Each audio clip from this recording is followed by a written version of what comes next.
Inspiring Beauty and Believers. I am Song, and today I am here with my mom, my sister, and my brother. And I should have told you their names. I'm here with my mom, Michelle, my sister Bird, and my brother KRS King J. I don't remember what we actually called you in the last video that we did, but still the same person. So today we are going to be talking about a lot of different things. We're talking about the stages of grief.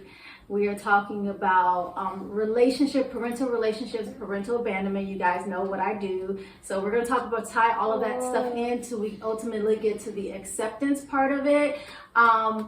If you have not subscribed to this channel, please subscribe to this channel. See, I used to leave that to the end, but I see y'all and y'all need to get it at the beginning and the end. So go ahead and click subscribe right now. And then I'm gonna remind you later to do it again if you didn't do it right now. But just do it right now. Anyways, okay, so if you've been watching for the last month, I have been posting lots and lots of videos about my grandmother because she just recently passed.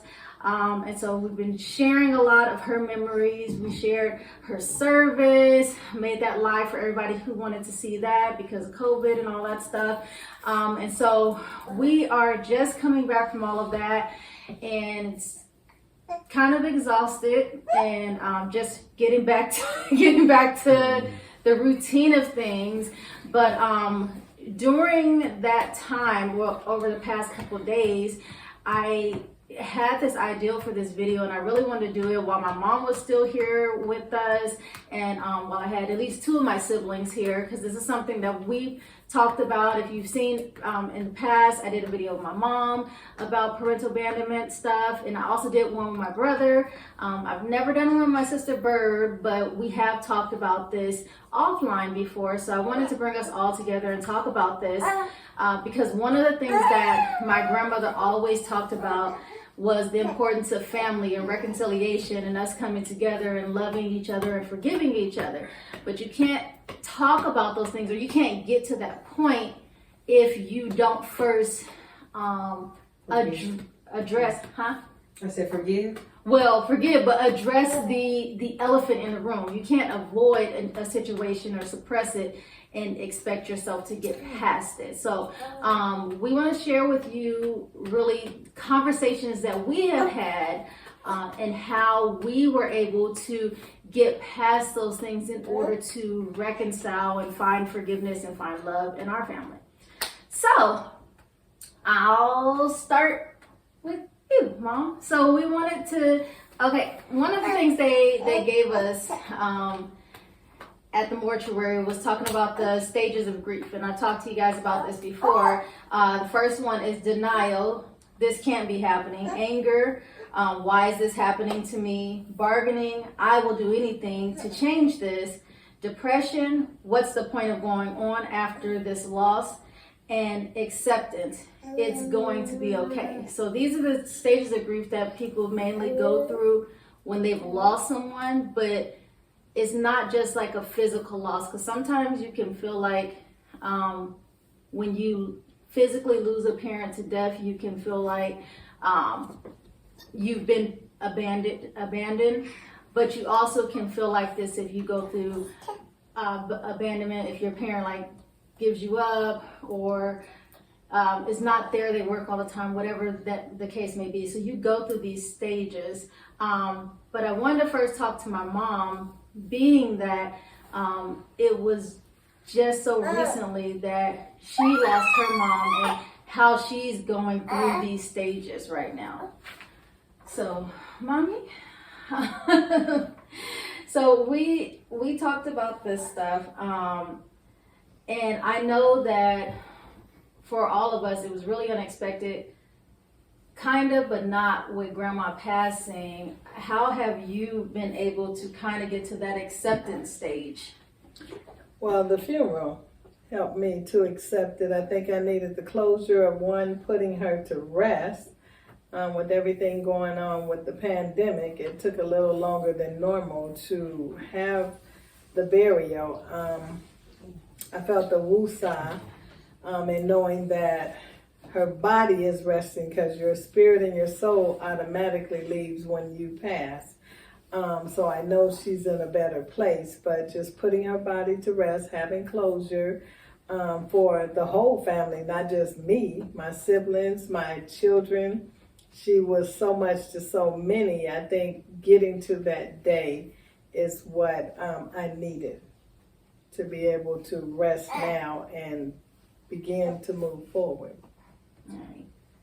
So is there any part of, or at any time, did you ever feel like, why did you leave me? Well, you went through losing both of your parents. Mm-hmm. So at any point did it ever feel like with either of them, like, why did you leave me?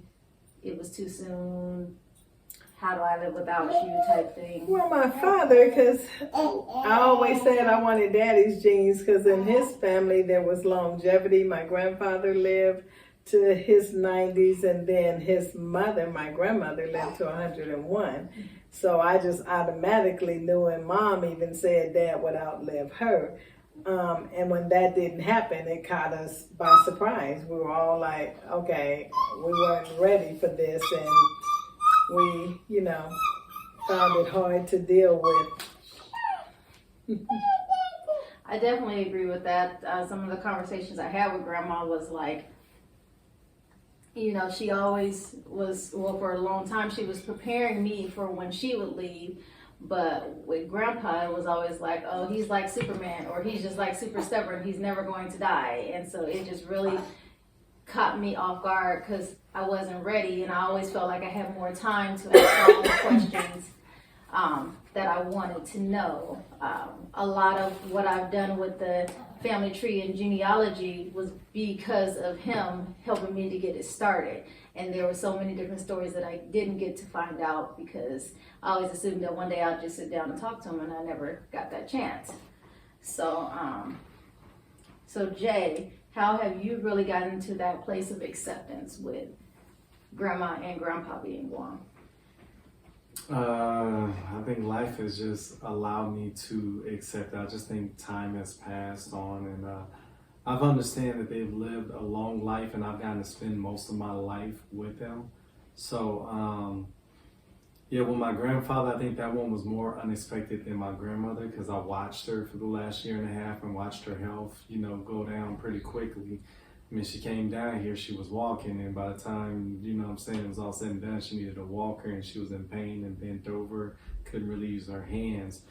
And from her telling me, it's like she prepared me. So I was already accepting the fact before it happened because she was already telling me that, she couldn't really know how long she could deal with the pain that she was going through. And to see your loved one hunch over a couch arm and you're like, yeah, would I really want to be that selfish? And then she did tell me the story about my great grandmother and how she was in the position of having to let a loved one go because they were in a worse position. So it was better off to let them be at peace because that's what they really want. You can never go against a person's will. So she prepared me pretty well for it, and that's why I was able to get through a lot of the things that we did. Of course, I miss her and the things of that nature, but I really learned to, when you love things, you learn to let them go. Let them be free because your love would rather them be at peace than to suffer. So I accepted it. Yeah, and I had my moments when, there was never really a point of denial and not really depression, because I would say my depression stage was when I went through losing Rajan. That's when I was really at a depressed stage. And Rajan is my son at the point where he passed when he was 3 years old. So with her, it was never a depression. I've accepted it before it happened, and I missed her, and I watched it. I could never be in denial because I had to watch the last moments, which is thankful because if we didn't have technology, we couldn't be in these kind of rooms and do the things we're able to do. So I'm thankful for that with the technology. There was a numbness that I had at the very beginning. It's just like, man, at this point, it's like you just don't know what to feel. So it's just like a numbness and things of that nature. So they go through those stages. Some of the other ones I kind of bypassed, but just getting my last confirmation at her service, at her celebration service, was just really like, okay, more or less it made it easier for me to know that it's time to carry on this legacy for her, and accept the fact that we're at this stage and that she's done everything she could possibly do, even with the last thing changing my name before she left. Like, she laid everything down for us before she carried on. So more or less for me, it helps me to accept the fact that now it's time to carry on the legacy and do the things of what she would want, which is to love one another, to continue to be unified, and also to make sure that we're willing to sacrifice our own feelings and our own wants in order to keep everything going and keeping the family going. So, yeah. I agree. For me, with grandma, it was really kind of, I bypassed all of that stuff and was just already at acceptance, because I also got to spend the last year seeing her go through the stages of just being tired and remembering the stories that she talked about with her mom and stuff. And then I remembered, you know, when grandpa passed, I went through all of these stages, and I was in denial, and I was really angry, and I was so angry I was not going to come to the funeral, because I was like, nope, because he's not dead, I'm not coming.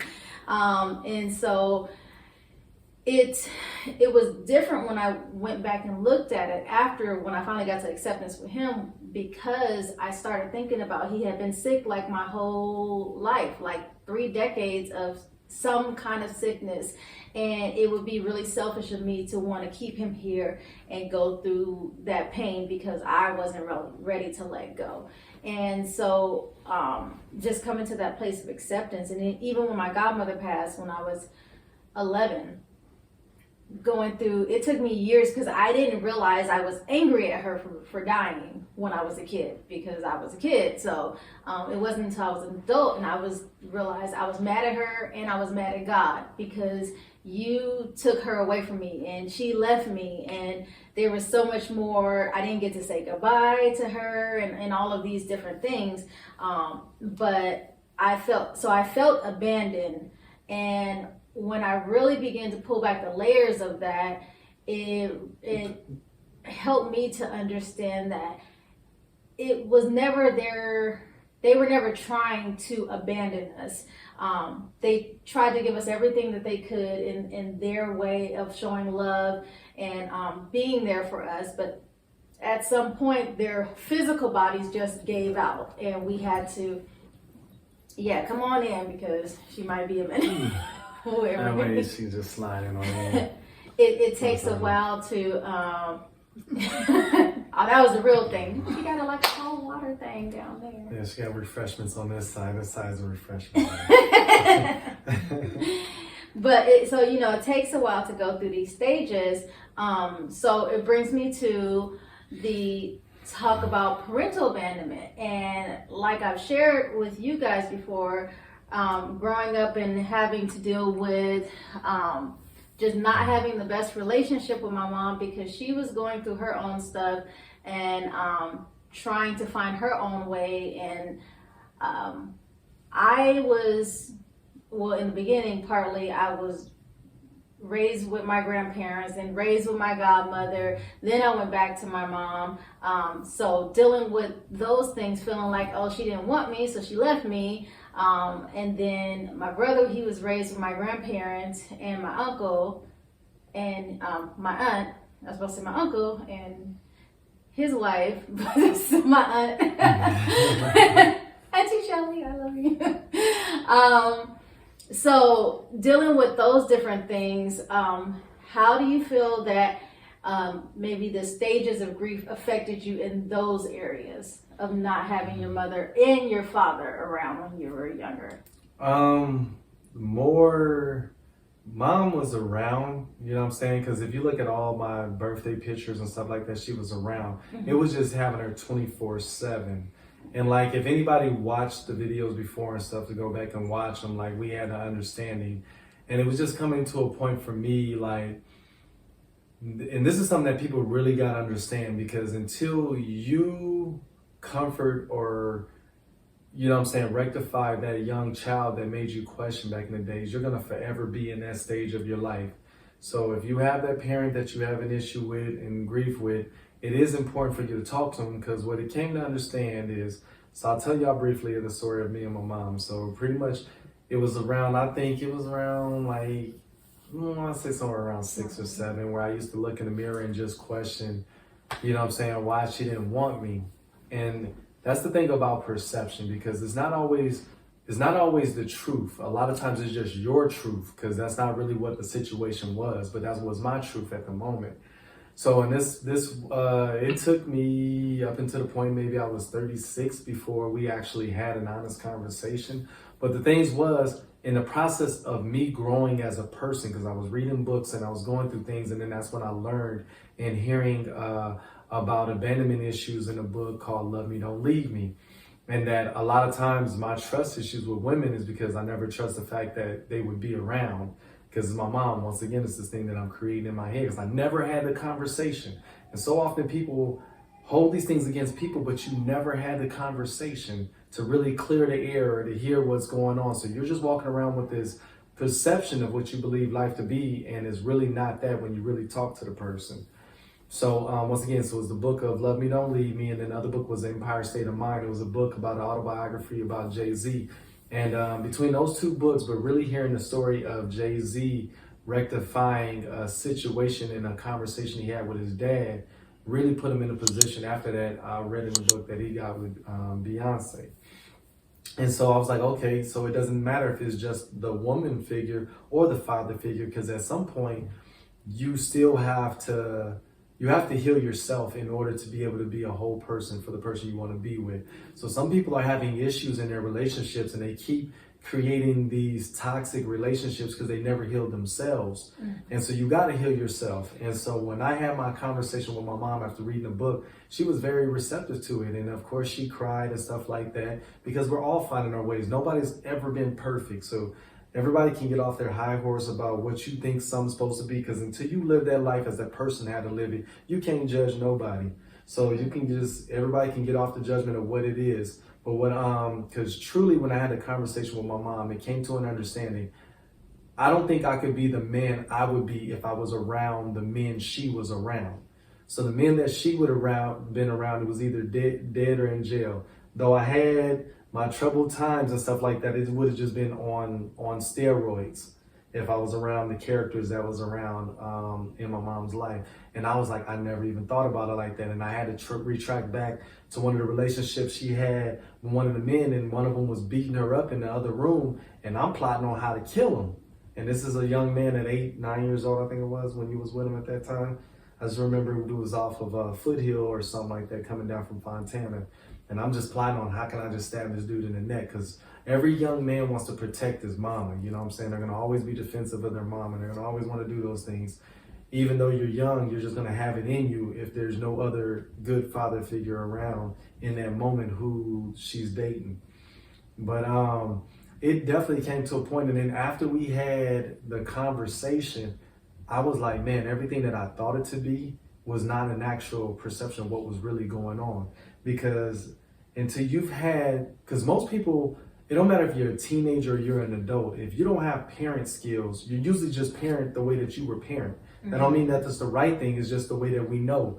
And some of us come from inheritance of slavery, so a lot of us get whooped, and whoopings don't always work. You know what I'm saying? So it is not always the answer. It's not always the answer. Sometimes some people need to just be healed, you know what I'm saying, of things, and given tools and insight and information, because you perish for the lack of knowledge. So when you have it and you gain it, then you can become better. Because what we want to do is start raising children that other children don't have to heal from.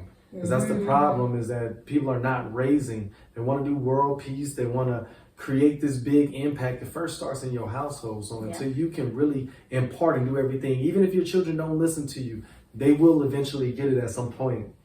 If you they can will just follow your example. Follow your example. That's the other thing.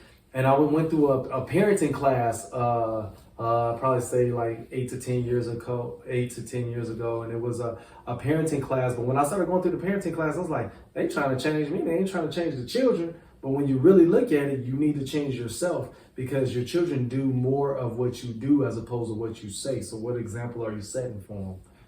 So yeah, I really got a lot of my work ethic from my grandfather and from my Uncle Michael, because I watched them go and lay their lives up on the line and put many of hours in to make sure that their family was good. And I'm forever grateful for that. And then I got my loving side from the women of my family. So I've been grateful to have three, great mothers that have given me love and seen the way through. The most patient was always grandmother. Even when I was acting up, she like, baby, you want to eat? You know what I'm saying? And it was like, I don't know if because she was just older, she like, hey, forget it. But I think her letting me find my way was really a good thing. She just would give me good advice and wisdom. And she told me as long as I never lied, she would always back me. And she did that. Mm-hmm. And so, and that was another thing that I put it clearly too. It takes a very intelligent person, though my mom was young. She had me when she was 17. It takes a smart individual to say, if this is a better situation, and if I love something, let it go into a better situation, where she saw a 2-parent household, which was my grandmother and my grandfather. She gave me something that even she couldn't control, because my father, which I haven't seen him today, has never been around. So though people want to say abandonment issues of hers, really I can say any major thing, my mom's been around. I remember going to her house when I was in elementary school when she was with Ricky. So my mom has always been around. So it's not like she's been gone, So, but like my father, it's like when I was trying to go play basketball, it was my uncles who showed me. My Uncle Michael was the one who coached my team when I was on the Spurs. These are things I remember vividly as it. So even if you don't have your parents, if your parent did the right thing to put you in a good position and give you that love in that 2-parent household, respect them for that. So sometimes I've watched where people want to still hold a parent to something that you don't even know because you never went through. And you still sitting here and being like, well, you did this to me and you did this to me. When you're old enough to make your own decision, you could no longer hold your parents accountable for that. At some point, you got to heal yourself because you're no longer a child. You do need to go back to that child person that needs to be healed and then move to the future of where you're at. But you're going to have to heal yourself if you don't, because a lot of us just didn't have the tools. So why don't you be the first generation to make the change if it's not the ones before you? So I'm just without excuse. And that's one of the things I believe, no matter what cards we've been dealt, play it the best way you can and make the best out of it, because you do have control over your future. And I'll leave somebody else to speak. And he'll drop the mic right there. So Mom, when you because you grew up with Grandma and Grandpa, and how do you had a conversation with Jay King. All of the above. About why you made the decisions that you made. How have you worked on, I don't want to say necessarily rectifying, because you can't fix things that happened in the past, but being open enough to hear from your children and on how what happened in their past affected them and helping you to reconcile relationships with them? Well, basically, like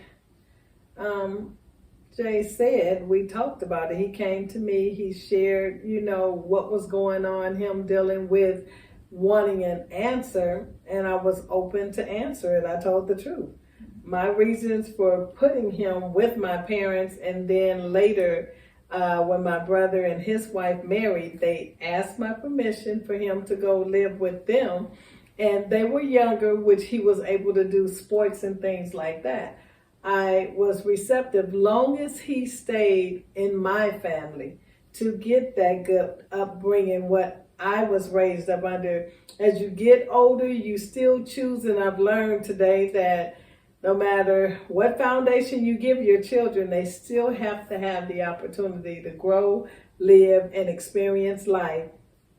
I, out of all my siblings, I think was the boldest one to go out and really experience life, which I did not want for my children. So I was grateful that I had a loving mother and father that took on my responsibility until Mom put her foot down and said, enough is enough. When Bird came, that was it. She said, don't bring no more babies. Yeah, she said, don't bring no more babies. But I mean, and that's where we're back at the place of family matters, because she always reminded us we had each other's back.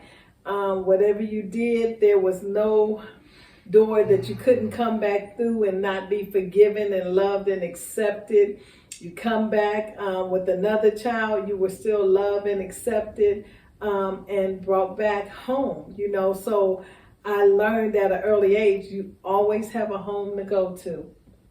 And that's what we were raised with, that kind of upbringing. And over life and courses of meeting people, I've learned that everybody didn't have that.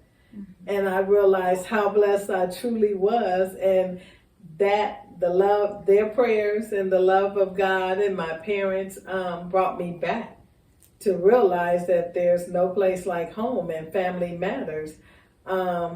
So I share my truth with my children. I accept their truth of how they saw life. I thought I was doing the best thing for them and not realizing what they really needed was just my love and me to be there for each and every one of you all. But I'm grateful because I learned from it. I lived from it and I survived. You know, we survived as a family, as a unit. I mean, there's love, there's a strong foundation. We're still standing today. We're honoring Mom and Dad's wishes to keep the family together. So a lot has come from it. No regrets. Life experience and lessons have, you know, taught us all a lot. We go through, we bind generational curses, even though we go through it. None of you all had children at 17. Well, RJ. I was about to say, wait. None of my daughters. My son did the same as me. And he stepped up and he was a father from the beginning. And that was a heartbeat for me at 17 to see a young man take and love a part of himself and be there for him. And because of abandonment or not having his biological father, his promise to his children was that he would never leave them. And through it all, I've seen him go through trials, tribulations, tests, through marriage, divorce, abandonment, and still he's constantly in his children's life, come what may, and loving them. To see a man show love openly and freely is a blessing too. Because my daddy was hard. Now, he didn't show you love. He showed you love in a hard way, but we knew he loved us. But Grandpa was very loving, but you know. He chose you. You're like, not me. Well, she could just cry, and then Grandpa would be like, what's wrong, baby? Yeah, and she could get whatever she wanted. Yeah, but he gonna still do it. He will. He'll do it. He'll cuss me out, my clothes wrinkled, and take my clothes and iron them. Yeah. So that was daddy. He was always consistent. That's where I learned it from. Mm-hmm. It's kind of crazy now because I think about, you know, when I had let my car get on E and I had to call him and he cussed me out, but he never let me leave without my filling up my tank after that because he knew she ain't paying attention to none of that stuff. And so, you know, and then Grandma always made sure I had other stuff. And now I'm like, man, they both going, I got to do all this stuff by myself now. But I'm sure, yes, and my brother, he has taken on a lot of that. He's like, oh, let me make sure she got Pepsi in here. She'll lose her mind because Grandma ain't here to give her Pepsi. Let me make sure her car is clean. I appreciate that. Shout out to my brother. He got my car clean today. I appreciate that. Your brother and your son. And my son. He took my son to go train up a child. Teach him to help take care of his mama. That's right. Make sure the car is clean, that he be messing up. Pretty much. Make sure he did it right. But you know, to be honest, the one, even before my Uncle Kevin tried to show me, because I know a lot of times he passed that on to like little Kevin and them, and he showed me some things. But it was Mama. And Mama, I used to be like, yo, she is pressing me. Like, she wants me to wipe out the ashtrays and all this. I'm like, bruh, she's slaving me. But when you look back at it now, though, those skills that was so irritating makes me a top performer in the things I do. So, like, with cleaning houses between her. Yeah, attention to detail, like with her and my Uncle Michael and stuff like that. Like, you know what I'm He saying? didn't play neither. He didn't play neither. Like, if that Clean the glass, refrigerators, glass, he because said- grandmother did us. yeah, he said if, and that's the thing, once again, for people to realize the factors of these parents that pass on to you is that all these skills that they passed on, like great grandmother passed down to grandmother about not going to bed with dishes, passed on to Mama and Uncle Michael and the rest of them. They'd had to all get up if the dishes wasn't done. She'd take it out of the drawer and Grandma dump said them we all. found one dirty fork. She threw all of them in the sink. Everybody getting up. Everybody Get getting up up. to the kitchen is clean. Wash, Yeah. dry, put up. Didn't even use a dishwasher. And now when I'm working at night and they look at the house and it's like, oh my God, it's so clean. It just finally hits you as an adult, like those things that were irritating that you didn't like, and those things that they were on you so bad about makes you top performers in a lot of your jobs and positions and things you do because they didn't slack off on you. They didn't make it so easy. That you really don't realize some things. So a lot of times, like when I tell my children, I said, I understand y'all don't like me right now and I don't always agree to a lot of stuff you say. But when you get older, you'll respect everything that I'm telling you right now. Trust me. Mm-hmm. I said, you'll respect everything that I'm doing for y'all right now because I'm not speaking to you as right now as a little kid. I'm speaking to the adult that's going to be in you in the future.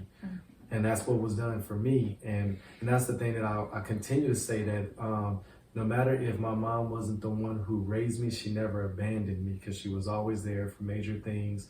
I still remember when she was driving around and had to swim out the escort. The escort. I remember hiding the escorts in the back, you know.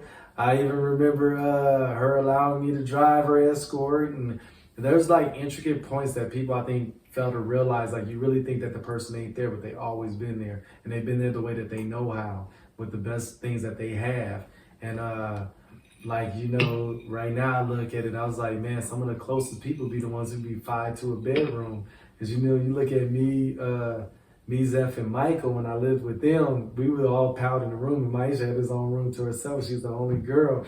But like Michael's fiance, Bird, was talking about this down when we was at the funeral. She was like, I would never know that you were actually a cousin because Michael then was like, yo, that's my brother. That's my brother. And the way that we all flow together and we're so connected was because of that. And it wasn't until Bird found out, I said, wait a minute, so how's Michelle his mom and Michael's his sister? I said, there was no incense there. We're just very close. We're very close.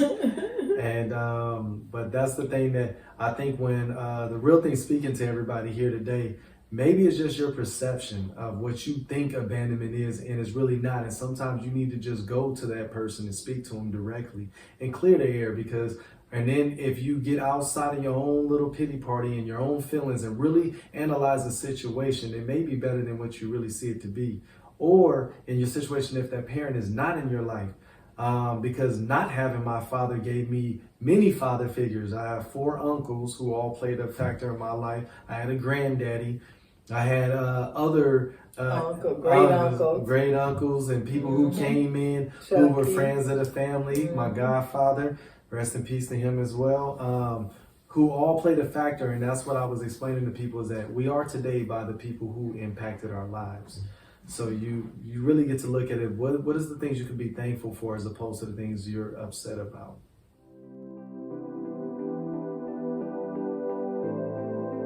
Your parents do the best that they can with the experience that they have. They are doing the best that they can. If they didn't know, they can't parent you in something they don't know. And so when I came to the realization that my mom did the best that she could, it helped me to forgive and let those things go. And then I just had to work through the things that I still had brokenness from and say, okay, God will help me to heal from these things, because